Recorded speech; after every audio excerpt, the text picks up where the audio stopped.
मेरी बेटी कितनी प्यारी है। भगवान सबको सृष्टि जैसी बेटी दे। सृष्टि धीरे धीरे बड़ी होती है। एक दिन सृष्टि की सहेली कहती है, तू दिखने में कितनी अजीब सी है, लेकिन मैं जानती हूँ हम सब में सबसे अच्छी शादी तो तेरी ही होगी। तेरे पापा अमीर जो हैं। और बता नहीं सकते यार, दहेज तो हर कोई देता है, ये क्या ज्यादा ले जाएगी अपने पति के लिए?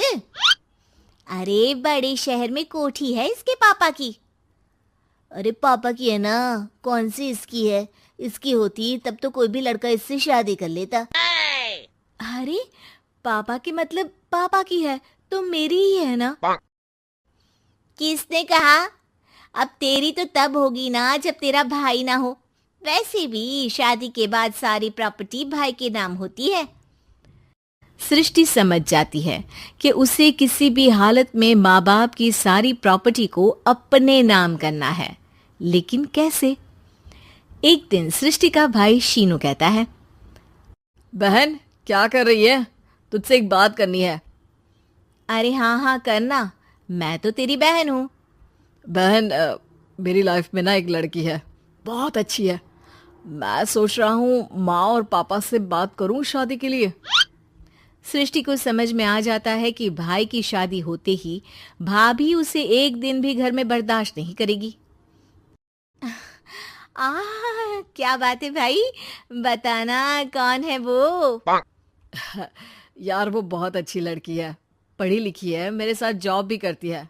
बस एक प्रॉब्लम है। हाँ प्रॉब्लम? क्या प्रॉब्लम है भाई? यार वो शादीशुदा है, लेकिन उसके पति ने उसे सिर्फ इसलिए छोड़ दिया क्योंकि उसके माँ बाप दहेज नहीं दे पाए। सृष्टि ये सुनकर न जाने क्यों खुश हो जाती है। अरे भाई तो क्या हुआ, लड़की तुझे तो पसंद है ना? शीनू को लगता है कि बहन उसे समझ रही है। वो इस बात से अनजान होता है कि उसकी बहन की मंशा पूरा घर हड़पने की है। सृष्टि अपनी माँ से कहती है, मम्मी मुझे तो बहुत चिंता है। पता है शीनू क्या कर रहा है? अरे क्या कर रहा है? वो तो काम पर जाता है और वापस घर आता है। नहीं ना माँ, वो यही तो नहीं कर रहा, बाकी सब कर रहा है। आपको पता है उससे प्यार है, और वो भी एक शादीशुदा लड़की से। हैं? ये क्या हो गया? मैं सोसाइटी में क्या मुंह दिखाऊंगी? अरे तेरे पापा तो यही कहेंगे कि मैंने ही उसे बिगाड़ दिया है। माँ देखो, मेरी बात मानो, पापा पर भी विश्वास करने की जरूरत नहीं है। अब आप ही बताओ, पापा इतनी देर घर के बाहर रहते हैं क्यों, बोलो? अरे बेटा वो तो नौकरी करते हैं ना। तू बहुत भोली है माँ। पापा का ऑफिस तो 7 बजे खत्म हो जाता है, लेकिन देखो कितनी देर से आते हैं।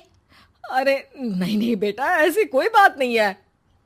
सृष्टि माँ को एक औरत से बात करते पिता की फोटो दिखाती है। देखो माँ, कैसे हैं पापा? मैं ना कहती थी कि पापा सही नहीं है। मैं तेरे पापा से बात करूंगी, दे फोटो मुझे। ओ माँ, वो तो डिलीट हो गई। लेकिन चल, तूने तो देख लिया ना। पापा से बाद में बात कर लेना, और हाँ, मेरा नाम बिल्कुल मत लेना, हाँ माँ। अब क्या था, सृष्टि के माँ और पिता के बीच झगड़ा होना शुरू हो जाता है। सृष्टि के मन में क्या चल रहा था कोई नहीं जानता था। एक दिन, माँ सृष्टि के लिए एक लड़का देखा है, वो लोग शाम को उसे देखने आने वाले हैं। और हाँ माँ, एक खुशखबरी, मैं और पापा मिलकर एक नया बिजनेस ट्राई कर रहे हैं। शाम को लड़का आता है, सांवले रंग का। सृष्टि को तो बिल्कुल भी पसंद नहीं आता। लड़की की माँ कहती है, लड़की का चेहरा तो कोई खास नहीं, लेकिन अगर मेरे बेटे को आप लोग सेटल कर दें तो मैं उसकी शादी आपकी बेटी से करवा दूं। सृष्टि को लड़का बिल्कुल पसंद नहीं था। उसे भाई पर गुस्सा आ जाता है। लड़के वालों के जाने के बाद कहती है, माँ देखा, शीनू मेरे लिए कैसा लड़का लेकर आया, न दिखाने लायक न सुनने लायक, सेटल भी नहीं, वो भी हम करे। अरे माँ मैं जानती हूँ ये मेरी शादी किसी भी घर में क्यों करवाना चाहता है। अरे कैसी बात कर रही है बहन? तूने तो देखा ना, लड़के को मैंने ही मना कर दिया तुझसे शादी के लिए। जिसने लड़का बताया था उसने उसकी बहुत तारीफ की थी। बात आई गई हो जाती है, लेकिन सृष्टि का मन शांत नहीं होता। क्या करूं, कुछ समझ में नहीं आ रहा। मेरी शादी हो गई तो ये लोग पूरी प्रॉपर्टी शीनू के नाम कर देंगे, मेरे हाथ तो कुछ लगेगा ही नहीं। तभी सृष्टि को आइडिया आता है। वो किसी वकील को फोन करती है। जी देखिए, अगर आपके मम्मी पापा का तलाक हो जाता है तो आपके पिता की आधी प्रॉपर्टी आपकी माँ के नाम हो जाएगी, फिर उसे वो किसी को भी दे सकती है। सृष्टि अब माँ को बेटे के खिलाफ भरती है। माँ, शीनू पर नजर रखा करो, वो जिस लड़की के प्यार में है ना वो शादीशुदा है। यहाँ आएगी, सारा पैसा रुपया जमीन जायदाद सब हड़प लेगी। पापा का भी हाल तुमसे छुपा नहीं है। ऐसा ना हो कि मैं और आप एक दिन सड़क पर भीख मांगे। हे भगवान, मैं तो जीते जी मर जाऊंगी अगर ऐसा हो गया तो। ऐसा हो गया नहीं माँ, ऐसा ही होगा। अभी समय है, आगे का सोच लो। मैं तो कहती हूँ पापा से आधी प्रॉपर्टी लेकर अलग हो जाओ।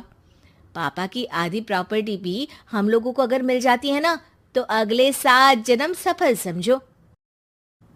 बेचारी माँ बेटी के कहने पर पति से तलाक लेकर अलग हो जाती है। सृष्टि अब पैसों से गाड़ी और अपने दूसरे महंगे शौक पूरे करने लगी। उसके दोस्त भी उसके पैसे इस्तेमाल करते। सृष्टि, कल तुम कहाँ थी? मैं सारा दिन घर पर अकेली थी। तो मैं क्या करूं? मैंने ठेका तो नहीं लिया है ना तुम्हें संभालने का। माँ को सृष्टि से ये उम्मीद नहीं थी। वो बैठकर रोने लगती है। वहीं उसका पति यानी कि सृष्टि के पिता आ जाते हैं। मैं जानता था कि तुम्हारा यही हाल होगा, तो आपने मुझे रोका क्यों नहीं? मैं रोकता तो तुम रुकती क्या? सृष्टि के कहने पर तुमने मुझ पर अपने बेटे पर शक किया, लेकिन तुम ये भूल गई कि कैसे हम दोनों ने मिलकर जीवन में इतना सब खड़ा किया। माँ पति के गले लग जाती है। मुझे माफ कर दीजिए, मैंने आपकी कमाई का एक बड़ा हिस्सा गवा दिया। कोई बात नहीं, तुम साथ हो तो मैं ऐसी 7 प्रॉपर्टी खड़ी कर दूंगा। तभी वहां सृष्टि आ जाती है रोते हुए। माँ, मयंक ने मुझे छोड़ दिया। वो बोल रहा था जब तक मेरे पास पैसे थे तब तक ही वो मेरे साथ था। पापा,